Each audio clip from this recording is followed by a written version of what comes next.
अब गंडापुर साहब खेल रहे हैं विकेट के दोनों तरफ, जुनेद अकबर साहब विकेट के अवाम वाली साइड पे चले गए, पब्लिक वाली साइड से मैं खेल रहा हूं। बहरहाल ये जो मुजाहरा है ये बड़ा खौफनाक है, बहुत बड़ी तादाद में लोग निकले हैं। एक मासूम बच्चे की लाश भी शहरियों ने उठाई हुई थी।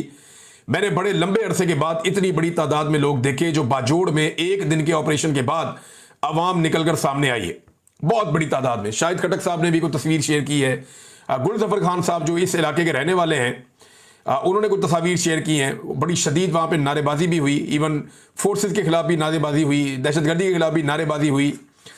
अवामी नेशनल पार्टी इन्होंने एक मुतालबा किया है। आपको याद होगा मौलाना खानजेब साहब की शहादत हो गई थी थोड़े दिन पहले, जब एमएल वली खान साहब गए थे वहाँ पे उस इलाके में, हालांकि ख़तरा भी था फिर भी वो वहाँ पे गए और जाकर उनके घर वालों से मिले, उनका हौसला बढ़ाया।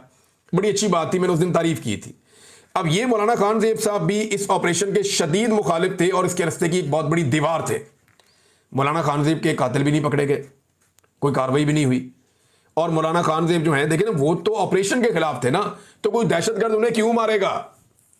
ये सवाल भी अपनी जगह पे ना। उनको तो वो मारेगा जो अमन का दुश्मन है, उनको तो वो मारेगा जो चाहता है कि कुछ ना कुछ ऐसी एक्टिविटी चलती रहे, या अवाम का दुश्मन है जो उनको मारेगा। बहरहाल अवामी नेशनल पार्टी ने एक मुतालबा किया है, स्पीकर से मुलाकात की अवामी नेशनल पार्टी के सूबाई असम्बली के रुकन निसारबाज खान ने।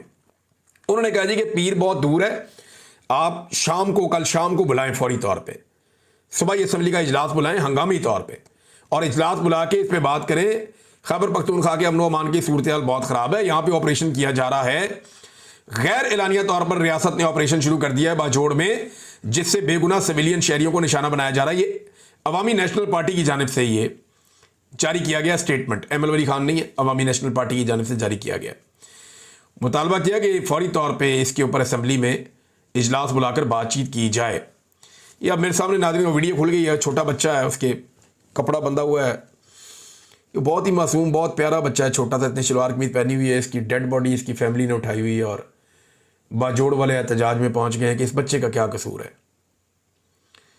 यानी इस बच्चे ने क्या किया था। इसमें सलीम ज़ेब अफरीदी साहब लिखते हैं कि पख्तूनख्वा वतन में पख्तूनों का हाल, रियासती मजालम और फौजी ऑपरेशन के वो कारनामे जिनमें आज तक किसी दहशतगर्द की लाश तो हमें नहीं नज़र आती, लेकिन मासूम बच्चों की लाशें हमें नज़र आ रही हैं। ये एक तरह की नस्ल कुशी है और पख्तून माओं की गोदें खाली हो रही हैं। ये बड़े अफसोसनाक मनाजिर हैं। कुछ और मैंने मनाजिर देखे, यहाँ वीडियो मेरे पास हैं, ख़वातीन बच्चे पत्थरों पे चलते हुए जा रहे हैं, अपने इलाके खाली कर रहे हैं। एक मरतबा फिर बाजोड़ में नकल मकानी हो रही है। क्या पश्तूनों की किस्मत में यही रहेगा? वो ऐसे ही नकल मकानियाँ करते रहेंगे, बार बार ऑपरेशन। यानी कभी ऐसा हुआ दुनिया के इस एक इलाके में को 20 ऑपरेशन हो गए एक सूबे में, और अभी तक अमनो अमान ही नहीं आया, और हर ऑपरेशन के अंदर हज़ारों जाने गई हैं, सैकड़ों जाने गई हैं, फिर भी बलूचिस्तान में और खैबर पख्तूनख्वा में अमन नहीं आ सका। सिर्फ KPK में 20 ऑपरेशन रिपोर्ट हुए, ये 22वां ऑपरेशन वहाँ की जो मकामी क़यादत है वो ये कह रहे हैं। मोहसिन दावड़ साहब ने भी बड़ा सख्त इसके ऊपर स्टेटमेंट जारी किया है, और मौलाना खानजेब साहब के वो सवालात आज सोशल मीडिया पे वायरल हैं जो उन्होंने पूछे थे कि हम तो अपने घर खाली कर दिए थे, लेकिन उस ऑपरेशन में हमारे घर, बाज़ार और पूरी बस्ती वीरान हो गई। जिसके खिलाफ ऑपरेशन किया गया था वो दोबारा कैसे पैदा हो गए?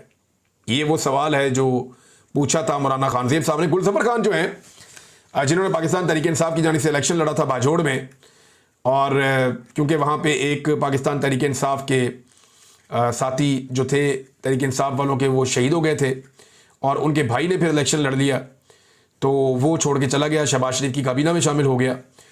तो ये कुरान मजीद हाथ में लेकर बहुत बड़ी तादाद में लोग निकले और इन्होंने ये कहा कि कल हमारे बाजोड़ में तोप के गोलों से 3 बंदे शहीद और 20 से ज़ायद ज़ख्मी हैं। आज कर्फ्यू तोड़ कर हम मार्च करेंगे। तो लोगों ने आज कर्फ्यू तोड़ दिया है।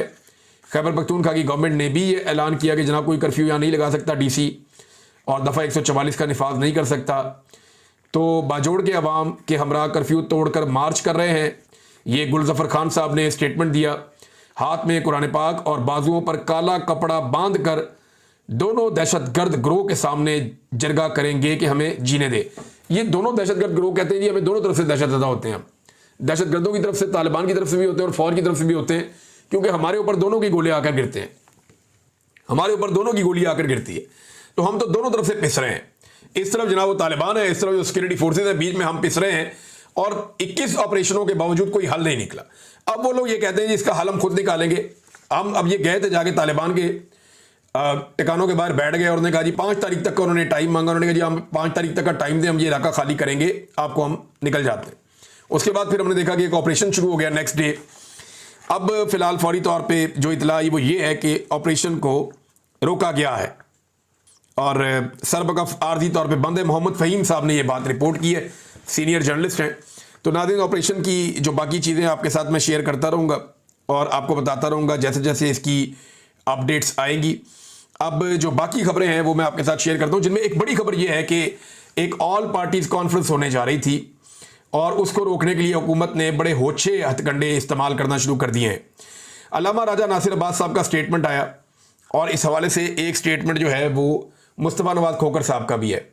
ये एक ट्यूलिप होटल है इस्लामाबाद में और यहाँ पे अपोजिशन पार्टियों ने एक ऑल पार्टीज कॉन्फ्रेंस करनी थी और इसमें मुस्तफ़ा नवाज खोखर साहब बता रहे हैं कि हुकूमत ओछे हथकंडों पर उतर आई है। कुल जमाती कॉन्फ्रेंस को कैंसिल करने के लिए ट्यूलिप होटल पर इस्लामाबाद इंतजामिया ने दबाव डालना शुरू कर दिया है। क्या मुल्क को शुमाली कोरिया बनाना चाहते हैं जहां अपोजिशन का वजूद ही ना हो? पीडीएम की कौन सी कॉन्फ्रेंस इमरान खान के दौर में रोकी गई? कॉन्फ्रेंस करना हमारा आईनी हक है। इमरान खान के दौर में तो नहीं रोका जाता था, वो इसको कानूनी और आईनी समझते थे कि ठीक है आपने एहतजाज करना है, आप कानून और आइन के दायरे में करें। बहुत सारे लोगों ने किया। तहरीक लब्बैक के साथ उनका फटा हुआ वो भी एस्टेब्लिशमेंट की वजह से हुआ और तहरीक लब्बैक के मुतालबात जो और वो एस्टेब्लिशमेंट वाले ही मुझे ऐसा लगता है लेकर आते थे, क्योंकि देखे ना जो मैक्रोन था जिसके खिलाफ तहरीक लब्बैक के लोगों ने बहुत बड़ा एहतजाज किया और मेरी नज़र में ठीक था।